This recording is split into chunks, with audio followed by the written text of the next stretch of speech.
Good morning, good afternoon, whatever it is for you. Welcome back. This is Coffee and Tea with Justin and Tashina. I'm Tashina. I'm joined here with Justin, and Yes, you Applesauce are. is here as well. Yep, star of the show. Yep, as always. As always. She turned and just looked at the camera. Oh, what She's a like, I little am here. cutie. So today's episode, we talked about a handful of things.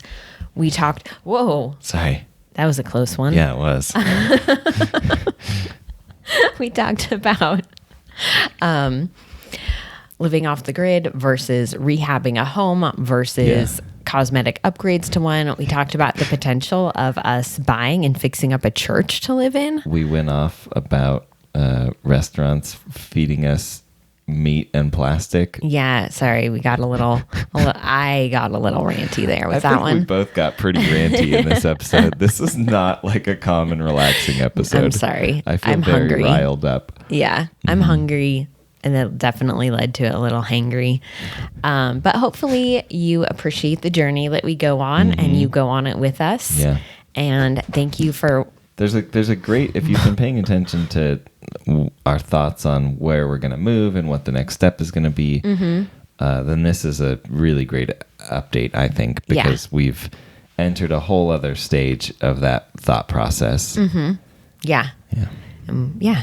So what are you grateful for? We might share that in a bit. I also feel like I kind of cut you off there. Oh. Was there other stuff you're going to say about what we talked about? Nah. Oh, You covered it. okay. I am really, really grateful that my parents have offered to help us in some way with our next step of finding a place to live.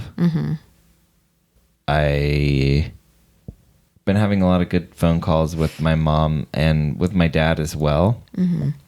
I think that's been really good for my relationship with him. He's a funny dude, and he can be very, very blunt. Yeah.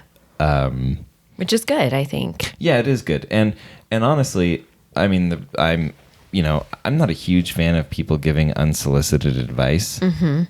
And by not a huge fan, I mean, generally I'm extremely annoyed by it. But my dad has been through, my parents have been through a lot of what we're potentially talking about doing. Yeah. From buying a house that was falling apart. I mean, when I was in elementary school, I had friends that were like, "Oh, you live there? I always thought that house was abandoned." Right? Like, so they've lived the life of rehabbing a home, and it took them 30 years to do it. And so it's great to hear his insights, and I'm appreciative that he and I have grown our relationship to be able to have these conversations and understand where the other person's coming from and understand the other person's communication style and just be able to just talk as adult humans. And just really grateful for that. So it's been good. That is good. How about you little cutie? Oh, I am grateful that we are putting so much thought into our next chapter. Me too. And our future. Yeah. I think it's exciting in a variety of ways. Yep. But I like that as we go through this, we seem to more often than not be on the same page and be on the same wavelength. Yeah. And I'm really grateful for that. I think it's a small thing, but it's also a big thing. Yeah. I think I would agree with that. Yeah. Yeah. I'm excited. Me too. Well, listen, I would love to stay here and chat with you and have a very long intro, but I have a lot of stuff to do. Same. These cats aren't going to pet themselves. So let's get into the episode.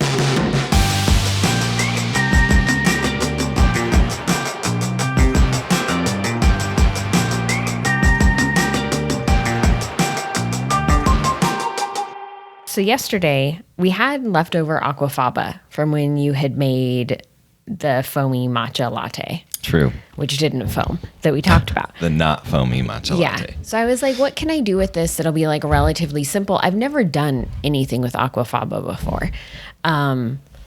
Ow. Sorry. You keep kicking me. I'm trying to get my legs up on this chair. I don't think there's enough room. No, I got it. Keep going.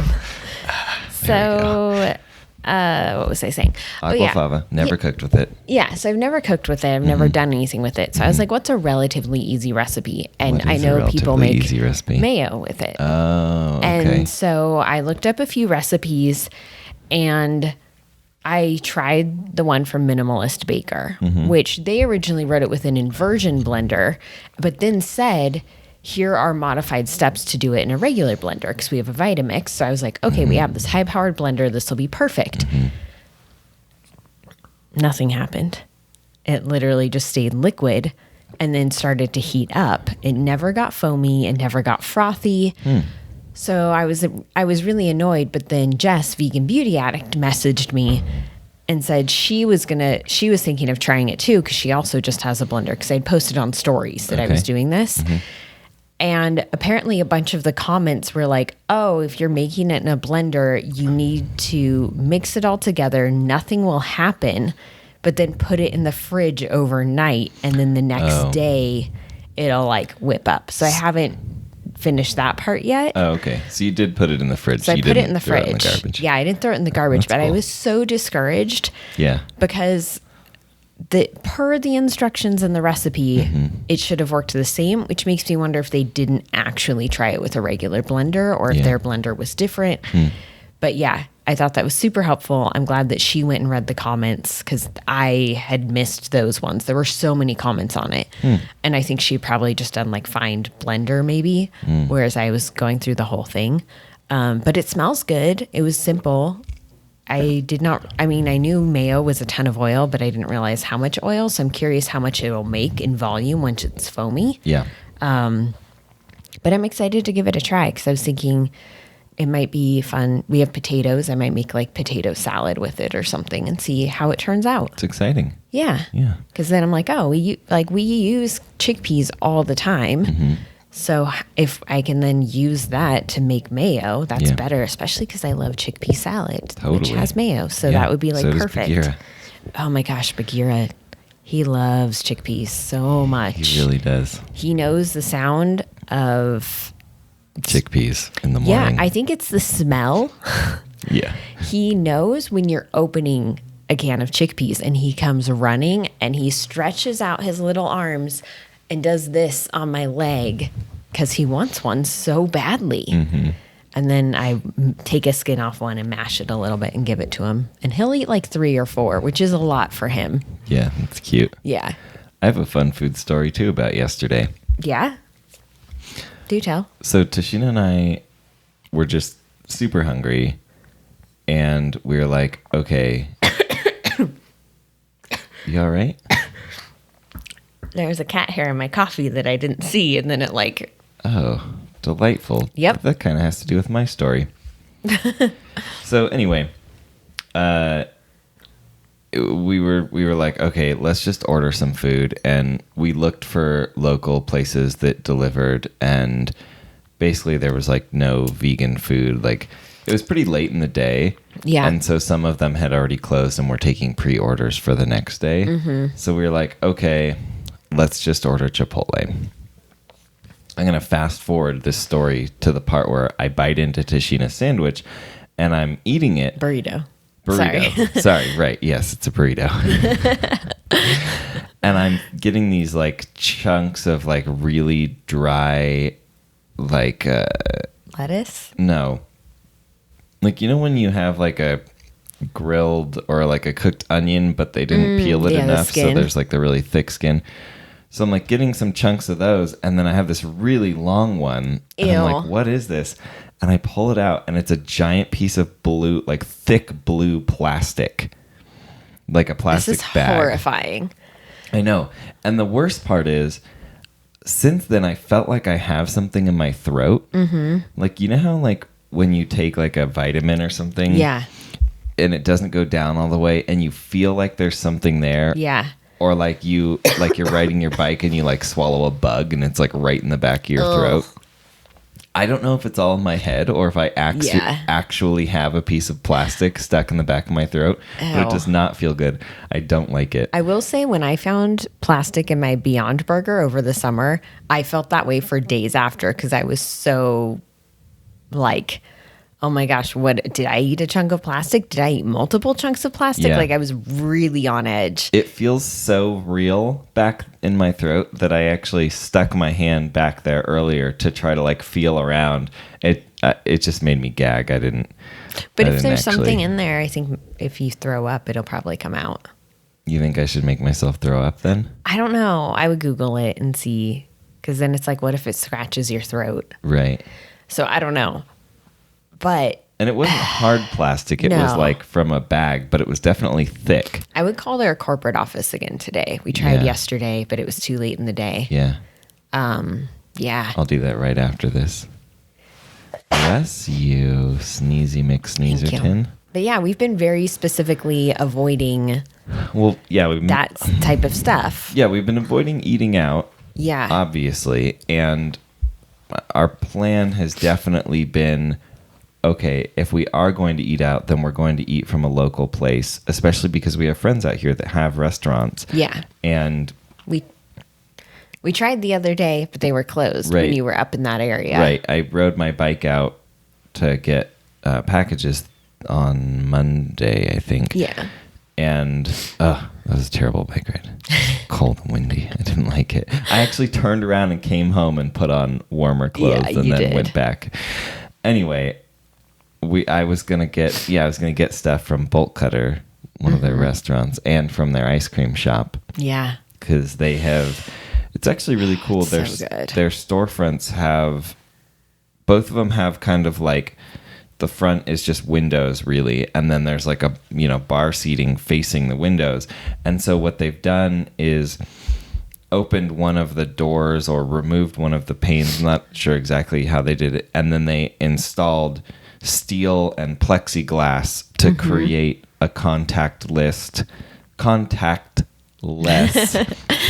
pickup window with a little cutout in it.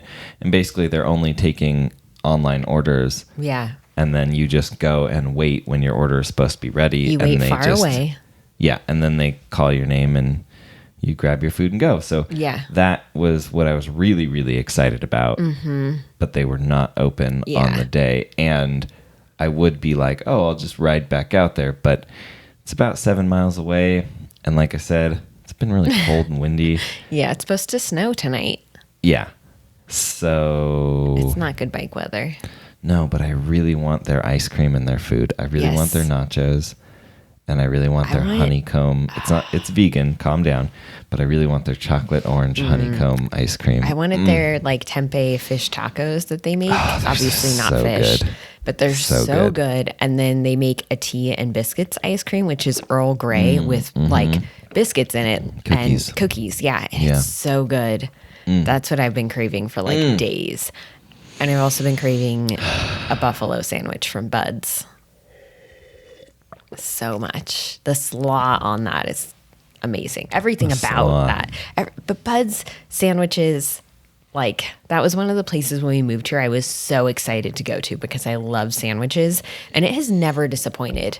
And I've tried so many different things on the menu. Like, even before we became friends with the owners, we went there so much.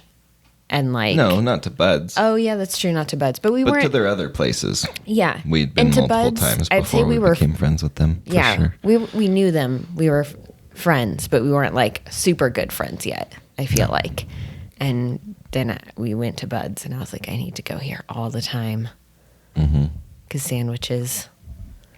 Anyway, because sandwiches. So yesterday when that happened, also too, I want to say that like we did contactless delivery. Transferred everything. One person, well, basically, you want to do it as safe as possible if you are going to do it. And I feel like yesterday was just like, I don't know if that was worth it. Yeah, well, I feel like anytime you eat plastic on accident, you question whether it was worth it. Yeah, that's very true.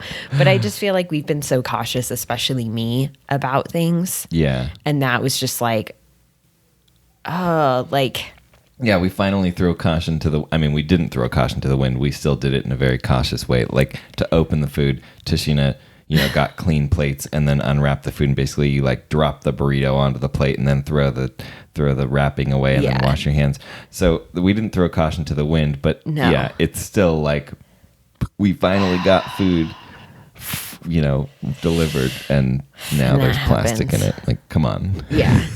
I think... Like, I think they should refund the whole order. Okay, I'll let them know.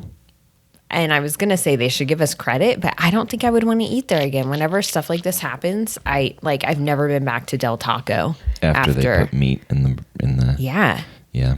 And they were like, I got them to refund it and give us store credit. And they were like, cool, just come in and get it. And it's like no, by the UPS store. Yeah. And I'm like, I don't even want to go get this credit. I ride my bike past that Del Taco anytime I ride my bike to the UPS store. That was so long ago too. That was like in the summer when it happened. I'm like, I'm just done with you. Yeah, it's like, I think too, because it's not like we had been finding other vegan options at Del Taco for years. It was like the first time either of us had Del Taco in years. Yeah, it was I'd never had Del Taco before they had Beyond Meat, ever. Okay. So we went and we got the tacos, and then when they launched the burritos... we got the tacos in the store, and it was fine. It was fine. And then we ordered the burritos to go when they first launched, because we're like, we have to support that they're using, like, Beyond Meat, and that they have, like, easy to veganize or vegan burritos. Yep. And Justin picked it up. Is your phone... something happening to your phone right there? No. I was getting weird feedback in my headphones. Weird. You didn't just get a notification? Mm-mm. Oh, weird. Huh.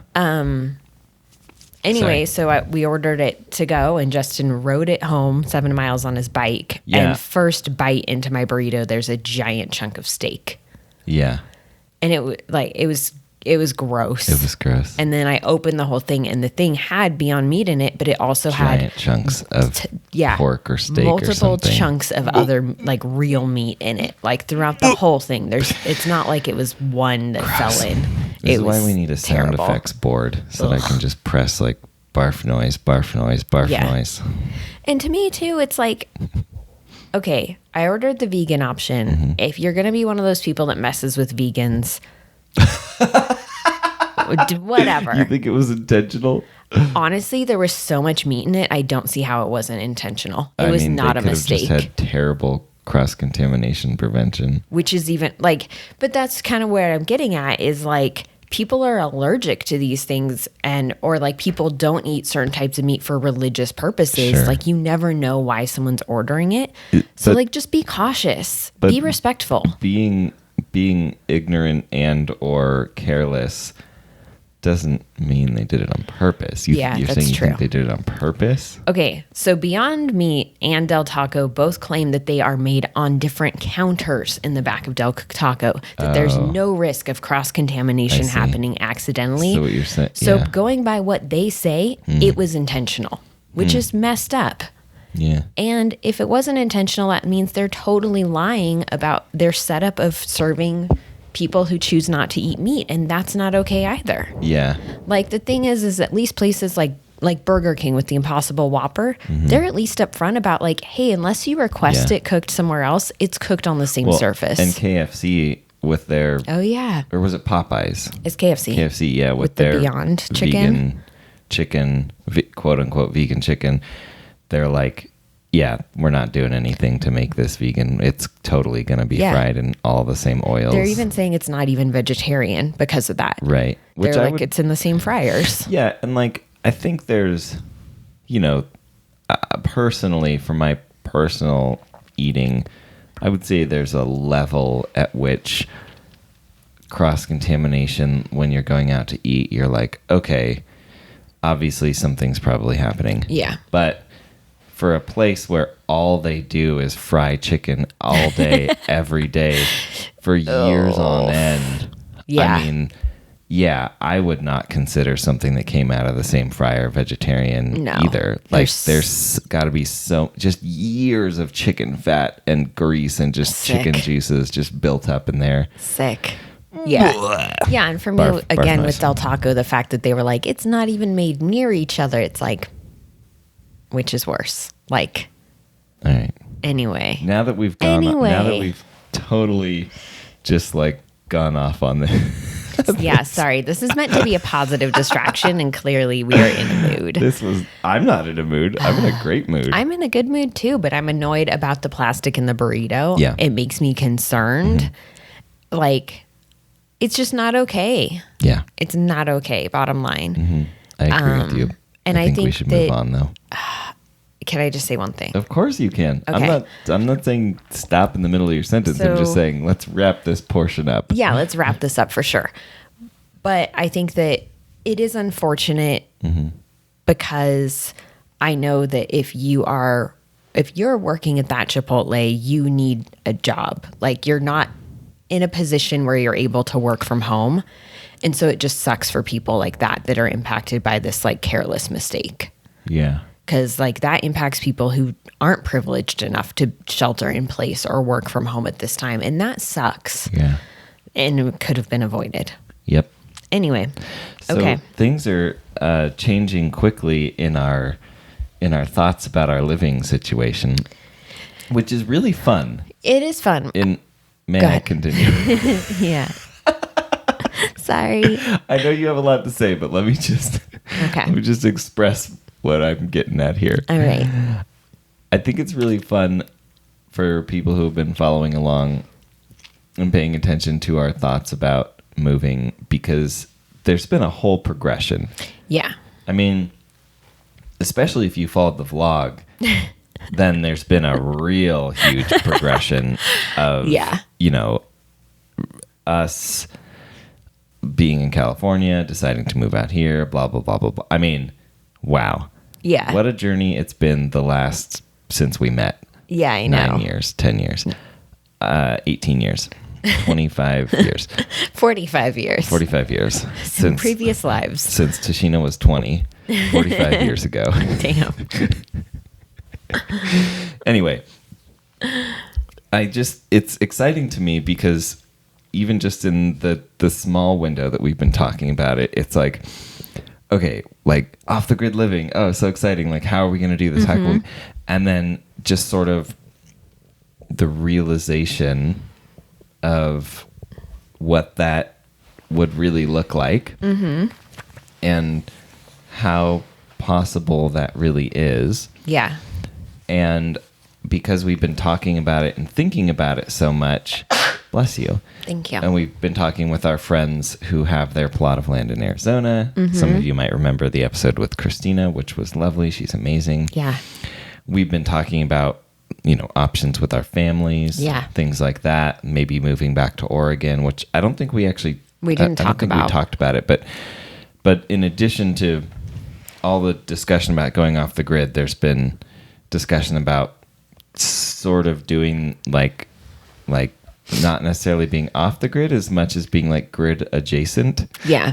Yeah. Like where you're connected into public utilities, but you have solar panels, you're collecting gray water, you're collecting rainwater or whatever. Right. Maybe not gray water, but rainwater. And like working towards being more self-sustainable. Yeah. And doing that in a place that is on property that's owned by someone that we're related to in one way or another.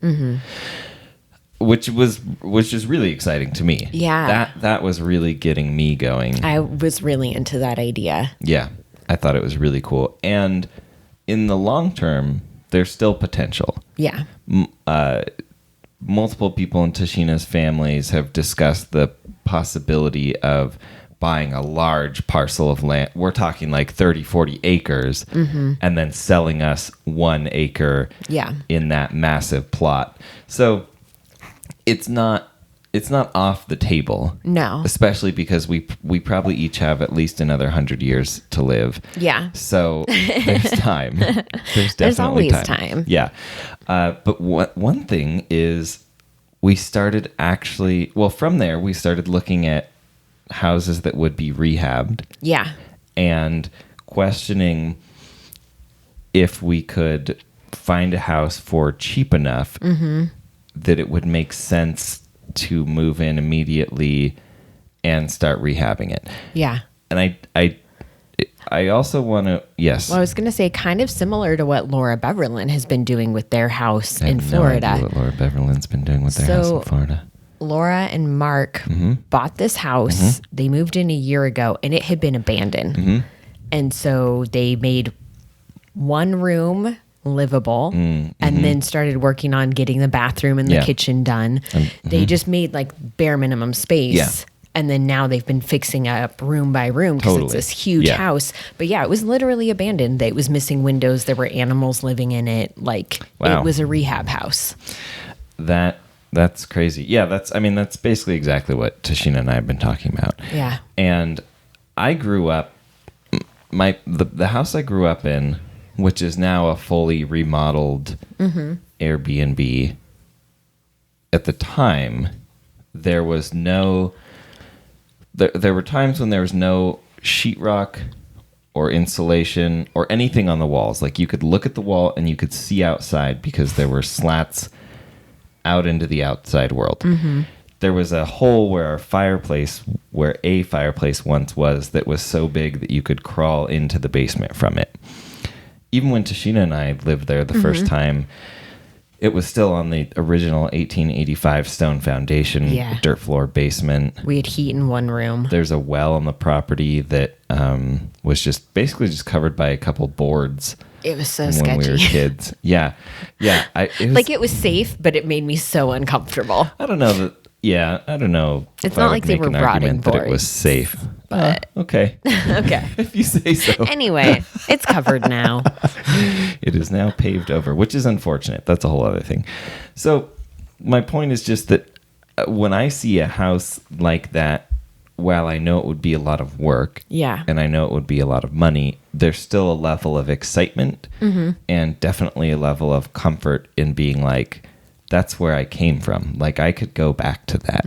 Like exposed old redwood 2x4s, which I think technically the measurement back then was even different. That's like cool. I could do that again. Like that's actually kind of exciting to me, especially when some of these houses that we've been looking at are so beautiful on the outside and a lot of the original stuff on the inside. Like, it's so cool. We were looking at one place and I sent a link to some friends and some of them were like, dude, those floors look horrible. And I was like, no, those floors look exactly like the floors I grew up in. And by the way, all you have to do is scrape off these layers of old paint and refinish them, and then you have these beautiful original hardwood floors, which is exactly what my parents did. When we lived there, it was like, I mean, decades and generations of just layers of paint so thick on this hardwood that like it didn't even look like there was wood under there That anymore. makes me think of Elise and Amato's house when we were helping them strip the old wallpaper off. Yeah. And they were like, cool. They bought this house in Napa. It had one owner ever. And they were like, oh, great. We got through like the 4 layers of wallpaper. That's it. And there was more wallpaper underneath. It was basically like an everlasting gobstopper, like a jawbreaker, just like layer after layer. Like I'm pretty sure they expanded the square footage of their house by the time they pulled off all the wallpaper. Yeah. Anyway, that just made me think of that too. Somehow. Yeah. Yeah, exactly. So in looking into that though, we started looking like in different areas of the country where these houses would be cheaper. And then I did something which somehow I had never up until this point done, which was figure out how much we pay a year in rent. Yeah. And we don't pay a ton. No. We pay less than California prices. Oh, absolutely. Well, everybody pays less than California prices unless you're in like Bakersfield. Yikes. Even there. Anyway, go ahead. No, I think Bakersfield and like Stockton. Okay, it doesn't matter. It doesn't matter. We pay somewhere because it's hard to say because there's like this complex has all these fees and stuff that they force on you. So they keep the base rent low, and then they screw you with all this, like hundreds of dollars in fees. Yeah, and stuff where, like for example, we have to pay for cable. It's so dumb. Yeah. So anyway, and we pay them for it. Right. Yeah. Like. Yeah. And then we. It's okay. Let's. Yeah. Yes. So I'm just saying it's not like it's part of what comes with the cost of the apartment. It's not like a utility bill. Like you're talking about just the apartment fees, not utilities. You're talking about, or the utilities the apartment charges. All I'm trying to say is that there's a range of what the exact number we pay is. Yeah. And that that's all. Yeah. So it's somewhere around $14,000 a year, which is not a small amount of money, but it's not a huge amount of money. No. And in realizing that's how much we were paying, I'm like, wait a minute. Like, if we're paying 14, like, let's just round that up to 15 for simpler math. That means in 4 years, we're spending $60,000. And we're seeing houses in other parts of the country that are way bigger, way more bedrooms, way more potential. Way more potential. I mean, even just because we'd be allowed to do stuff. Yeah. And some of these are not, like, in case you're wondering, or if I didn't do a good job of transitioning, we're no longer talking about rehab houses. We're talking about actual houses that you could move into and comfortably live. Yeah, like you might want to like tear up the carpet, but not a lot of work. Yeah, exactly. Some of them have some cosmetic stuff, but other ones really you could move into and not make a change. I think we, like from what we've talked about, I think we would actually prefer to be somewhere where there are changes we would want to make. Yeah. Because part of the whole appeal of going off the grid or rehabbing a house would be creating content around that process. Yeah.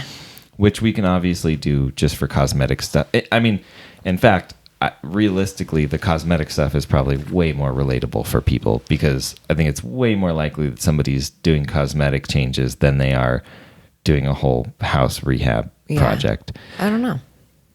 I mean, I think you're right. I think you're right. But I think with cosmetic stuff, just the appeal of it is different. And like, I don't know. I think I love seeing... Like, I realized when I was thinking about it, the content creators whose house transformations I've loved the most are the ones where it's either much more than cosmetic or like Elsie from A Beautiful Mess. It's like heavy duty cosmetic changes. Like they bought this home that I think it was last decorated in the 60s. And so they did a lot of cosmetic upgrades, but they were very heavy duty cosmetic upgrades. Sure, but... This is my point, though, right? Is there's a huge difference between tearing out a countertop and putting in a new one and maybe like moving one wall versus like what I grew up with, which is literally tearing out pretty much every wall in the house, moving every single wall, redoing the electrical, adding a fan in the attic. Yeah. Like, I'm just saying... There's a huge difference. Yeah, there's a huge difference even between, in my opinion, like I'm not a contractor, but between heavy duty cosmetic changes, like you said, and a house rehab. Yeah, that's very true. There are big differences. Yeah. And I'm just saying, even if it's heavy duty cosmetic, I think it's way more relatable to do something cosmetic than a house rehab. I agree. Oh, good. I'm just saying I enjoy both, but I agree with what you're saying. I enjoy both too.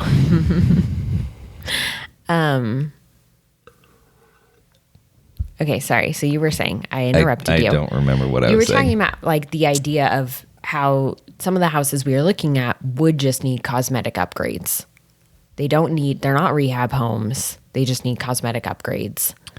Oh, what I was saying was that in the price range of what we're already spending on rent, I don't I had always thought there's no way we make enough money with Logical Harmony to be able to afford a house. You know, like I had honestly, I'd really just kind of become okay with the thought that, I mean, not okay with, but come to terms with the thought that we would likely always be renting somewhere, even if that meant renting from family. Yeah. And it never really crossed my mind that there were places in the country where you could actually get a house that's move-inable and livable immediately. That we would, that we would be able to afford. And now that we've been looking, I'm getting super, super excited because we're seeing, what are you doing? Oh, applesauce. She's like, there's something on the chair. We're seeing these houses for under 100,000. Yeah. Significantly. And I don't know. It's just, I feel like this whole other potential option for life and for our future has opened up to us. Yeah. And I'm like, whoa. Granted, I love living in Salt Lake City. Yeah, I love it too. Like, if I thought we had, bless you, I thought we had any potential for being able to stay here long term and buy a house, I would absolutely pursue that option. I mean, that's why we moved here, is because we thought like, let's get our feet on the ground. Yeah. Let's spend a year there. Let's get a vibe for everything. Mm-hmm. And unfortunately for us, it's clear that Salt Lake is getting bigger and expanding, and that more and more people are moving here, which is going to be great for the city and great for local business owners. But for people like us who need something, need a house in the lower price points. Lower price points. Yeah. It's just not really, it's clear that it's not really feasible. Yeah. And also, now that we've been looking at places and I've been seeing spots that are a little more modern and a little older, I want something that's a little older. Yeah, I like the character of it. Yeah, absolutely. It has so much more character. And I don't know. When I was growing up in that house, it didn't really occur to me how much I loved it. Mm-hmm. And then, like, even just going to your grandmother's house, or when I was in Indiana doing that freelance thing, and I was at that house, and there's just something about these houses from like the mid 1800s into getting close to like the mid 1900s. Yeah. That's just, there's so much character, especially it seems like on the East Coast. Yeah. Oh, definitely. That there's, I mean, yeah, it makes sense, right? Like, yeah. Obviously there are beautiful Victorians in places like San Francisco and other areas of California, but out here in Salt Lake, it seems like those houses, while they exist, are definitely way higher in price range. Yeah. Just so astronomically out of what we would, I mean, I don't know about you, but for me, just the thought of taking on a loan, even if by some miracle we could get approved for a $200,000 loan, which that would be a miracle. Yeah. I think. I know. Even if we could, I don't think I would want that weight on me. It's too stressful.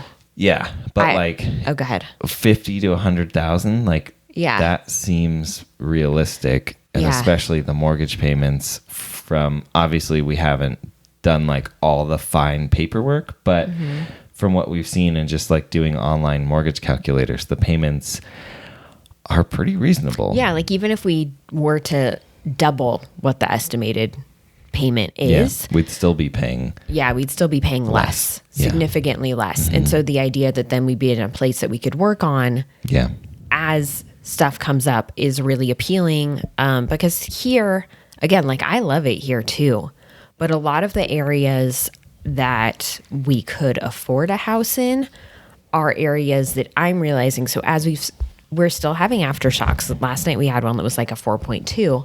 Was that an aftershock or was that an actual earthquake? It's considered an aftershock because it's from the same location and it's smaller than the initial earthquake. So let's say it was in a different part of the valley, it would have been considered a different earthquake or from a different fault.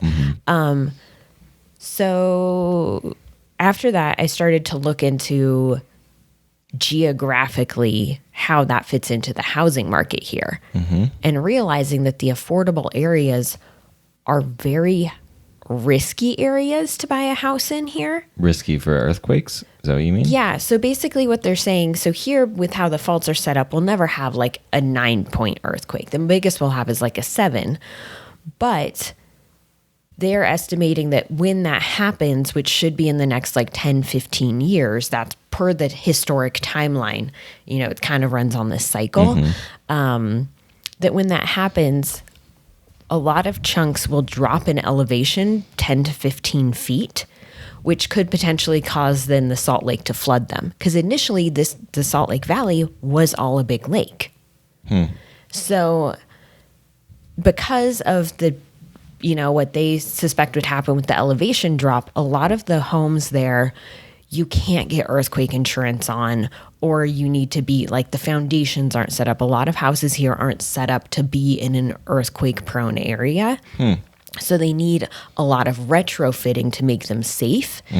And specifically in the areas where the houses are more affordable, that is much more prominent. Like the area where a lot of those earthquakes are, most of the homes I was seeing, and as I looked into it, you literally could not get earthquake insurance on it. So when an earthquake happens, you're paying out of pocket for that damage. Yeah. Like, well, so anyway, it just, and as we saw from a lot of our friends in California, even if you have earthquake insurance, insurance companies are not exactly trying to pay you.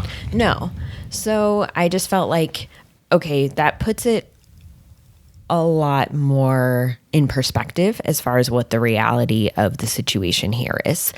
And bottom line, like, I don't want to buy a house knowing that in 10 to 15 years, it could be worthless because of a natural disaster. Right. Like, granted, you run into that possibility in a lot of parts of the country, but I feel like that, I don't know, like, we're looking at different areas, we're calculating that into things, and just trying to come at everything from like a very realistic stance. And like, to me, the idea of off the grid Arizona, it's still interesting, and I think it was good we talked through it. And like, I've gotten some feedback from people who are like, but you jump all over the place with these ideas. The reason, like, I think... Can I address that real quick? I just want to jump in here. How do you think people come up with ideas?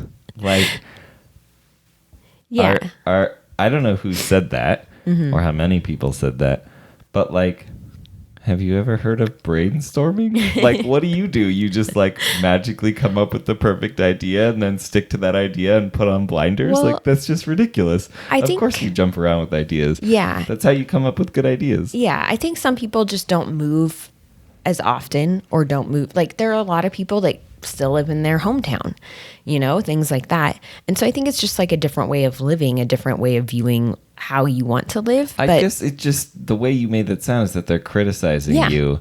Yeah, or they us. are. Yeah, I've gotten some criticism. What? Wait, what criticism have you got? Just that it seems like we pivot a lot and that sort of thing. We're trying to figure out the best thing to do. Yeah. And the reason that we're talking about... What? Stop. Whoever did that, whoever sent those messages, just Yeah. don't. Just what? Yeah. What? Like what? Yeah. And the reason that we're talking about it is because I think that as you come up with ideas, it's good to hash them out and to look at it more in depth. Yeah, absolutely. And we're talking about trying to find a place where we can settle down for the rest of our lives. Of course, we're going to pivot with different ideas and try to figure out what makes sense. Because an idea is great, but once you dig into like the reality of it, then not all ideas are awesome. Yeah, and I think it's good too to have everything, all the potential options out on the table. Totally. So like, if we did off the grid in Arizona, we've kind of priced out now how much that could potentially cost us, like what it would take to happen. And obviously not super duper in depth, but we've gotten a general idea. So now we're comparing that to, okay, what would that same amount of time and money get us if we rehab a house, which is essentially the same as building a house with a little different structure?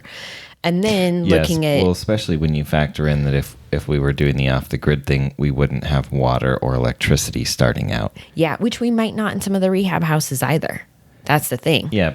But that's also why we've moved on from both of those possibilities, right? Yeah. I mean, overall. Go on. Yeah. Yeah, right. And then also looking at, ones that just need cosmetic upgrades and what would that mean? And because that would mean the potential to add solar panels and rainwater storage quicker and things. Let me just jump in one more time about this criticism. Here's what bothers me about this. What bothers me about this is that I feel like across platforms, we have people that interact and seem to only criticize you. Oh, yeah. And again, this is the first time I'm hearing of this, so I don't know who these people are. But I'm very sensitive to it because we have a history of having followers or subscribers from Logical Harmony who follow both of us and interact with both of us, but they're super nice to me and they're super critical to you. And that really, really, really bothers me. Yeah. Because I just feel like it's completely insincere. It's completely disingenuous. And honestly, I think it's sexist and there's a level of like some weird social thing where because our subscribers on all platforms are primarily women or people who identify as women, this weird social thing where they think it's okay to criticize other women, but they don't do that with men. And like, I don't know if maybe people just think like Tashina's nicer than I am, so she's going to take it. But like, it really, really bothers me. Yeah. It's not cool. No, it bothers me too, especially when I see people who are generally not friendly at all to me and sometimes just flat out rude. When I see Justin exchanging nice messages with them, it's weird to me. It's very strange. It's super weird. And the thing too is oftentimes I don't realize that until Tashina's like, oh, that person that you've been talking to, like that's being super cool and fun is like generally sends me just kind of like critical, snarky, like even just not supportive. Yeah, like must be nice. Yeah. Or like sometimes flat out calling me names. Like, anyway. So just if you're watching this and you're one of those people, just unsubscribe from everything, please. Just go away. Just go away. Like if you can't have the same courtesy and respect for Tashina that you have for me or vice versa, then go away. Like, we don't want you here. Mm-hmm. Okay. Sorry. That's okay. I don't like it. Yeah. And usually when I get those, I read it and I just delete it. Like, I don't respond and also I delete it because I'm like, I don't want that in like my DMs. I don't want to constantly see that. So I move on. I try to move on, but it's tough. And then it's tough when I see them being nice to Justin, or like Rhiannon and I deal with this too. Someone who will be really nice to one of us is really mean to the other, or really critical or just rude. And sometimes even trash talks the other person to you. And you're like, or to her. Yeah. You're like, do you not get that we're friends in real life? Like, why would you think this is okay? It's very strange. It's very, very strange. Okay. Anyway, okay. Sorry. So back to. Yeah. So, okay. By figuring out like the price and the process of off the grid and then applying that to rehab and figuring out, okay, it would need a lot of those same things. So how does this make sense? Where does the base price of buying this house and land fit in? To looking at ones that just need cosmetic upgrades and how it would give us the potential to have more of those less dependent on the grid features sooner. And maybe some of them do need, massive cosmetic work. That might be something that we want to do. If it's a place with good bones to it and a good overall structure, it could help us get to a point where we get it livable quicker in the way that we want it. Mm-hmm. We have more of those less dependent on the grid features. And then we can kind of start, if we want to do more with it, then we could. Whereas the others, off the grid or rehab, it's a lot of time and money invested into just getting it livable and figuring out where do you live while you're doing these things. So that's part of the process too. And then applying that thinking to different regions around the country and then factoring in, okay, what are the potential natural disasters that could be an issue here? How is the house retrofitted or not for those potential natural disasters? What is the local economy like there? What is like what is the community like? Because we found some cool houses in areas, and then we look at the region of the country, and we're like, that's probably not where we're gonna find, like-minded people. Yeah. There's one city though. There's Tashina one. doesn't want me to say where it is. No, I want to but keep it private. I'm so excited. We already know people that live out there. Yeah. And it's not that we're... I know one. You know more. Yes. Yeah. So collectively... Collectively, we know people. And yeah. And everyone that we know out there is vegan. Yeah. Which that in and of itself is just like so exciting to me.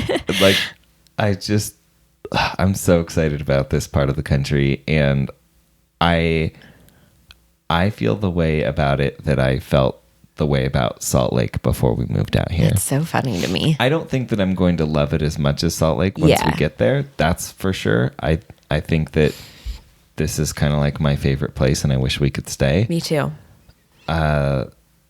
However, I think that the pros will outweigh the cons massively. Yeah. Like just being able to have a house is going to be such a just a massive pro. Bless you. Yeah, and being able to do stuff I've wanted to do for so long. Like I've wanted a garden for so long. I've wanted to do solar power for so long. I wanted to do rainwater collection for so long. Like I wanted a house where I could hang whatever I want on the walls or paint things different colors. Like just the freedom I'm really looking forward to. Mm-hmm. Yeah. And we've looked at some interesting options there. We've looked at rehab options. We've looked at cosmetic upgrade options there. We looked at an old church. Yeah. Which would be amazing. And massive square footage. Yeah. I think that because the square footage is so huge, the pricing works out to something like $11 per square foot. Yeah, that is what it is. And it's massive. So Tashina found out that it needs work to be able to be livable structurally, which is a deal breaker, I think. But other than that, it would be so rad. It's this massive church. It has so much stained glass. Yeah. It's beautiful. So much stained glass. It's got like an awesome outdoor deck patio area. Yeah.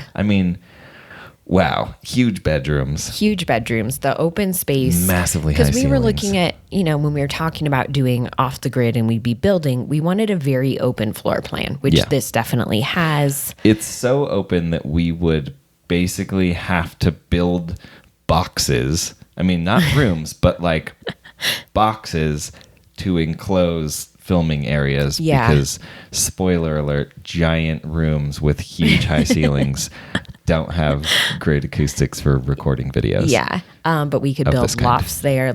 Anyway, it would definitely, it would be a big project, but it could be amazing. It could be a vegan compound. It's so big, we could have multiple friends living there and have a little garden and just so it could be and we could put up a sign that says the Church of Veganism. The Church of Justin Mendez. I did find out with though Tashina Combs. Okay, so it's an old church from the early 1900s. And I was researching the religion and trying to find out some different things about it because I believe in energy and I believe in things like that. And so trying to figure out what energy could potentially be attached to this building. Not just that, but just energy in general. And it was used as a homeless shelter for a long time. And so that I'm energetically, I don't really know what that would bring into a space. It's somewhere where... You have something against homeless people? No, not against homeless people, but I feel like... You have something against helping homeless people? No, not at all. Just that it being a church that then was used as a homeless shelter and a soup kitchen, I just don't know what kind of energy is attached to it. So I don't know. But I feel like of all the things that happens in a church, it's probably some of the best. Yeah. Okay. Yes. I'm just giving my opinion. You're giving yours. I'm just giving mine. Yeah. And I feel like that way with any of these old houses, like energetically, like what happened there, what stuff is still around, things like that. Like for me, that is a consideration. Like there are some houses that we've looked at and like, they look like someone was murdered there. Yeah. And it's just, and part of it, you just don't know, is it the photos? Is it this? But a lot of them, I look at them like just through the photos and like my stomach hurts from looking at these. You're just like, no. Yeah. And photos of them are usually like the best representation of like, they're trying to get you to buy the house. Like they're going to put the best photos up. So when you look at them and you're like, this looks like multiple people were like tortured and killed there. Like, no. Yeah. It's not a good vibe. No. So the church, though, I think is appealing long term as another option. Like if we already lived there and like had a bunch of money, it could be a fun project. Well, yeah. I mean, if we had a bunch of money, there's a lot of stuff that would be fun projects. Yeah. I'm just saying, like, it's something that's the situation in which I'd be interested in that. So, but yeah, I was talking to your cousin Ed about it because I had posted on Instagram stories I posted a poll like, would you live in an old church? Most people said yes. I was very curious what people would say. And Ed replied and was like, that's one of my dreams. So I sent him the link to it. And now he's like, oh my gosh, you could do this and you could do that. And I was like, you could do that. You could do all those things. Yeah. And for how cheap it is. Yeah. Like you live in the Bay Area. This is nothing to you. Yeah. So, but yeah, I'm excited by the idea of it. I'm excited about the idea of looking at options. I feel like right now, because of everything going on, everything is very much at a standstill, which I think is kind of good because it gives us time to weigh these options and we're not feeling rushed by like a real estate agent to like figure this out right now, you know? So I feel like that's a good thing. It gives us some time to price out what might be possible and what might be more than we want to do. And some of the ones that we've looked at, like some of the more rehab homes, they even come with lists of like, here's the work that would be needed to the house and here's a price estimate. So that's been helpful too, because it gives us an idea of, okay, in that region, if we wanted to do these things to even a non-rehab house, it kind of gives us an idea of the pricing that it would take.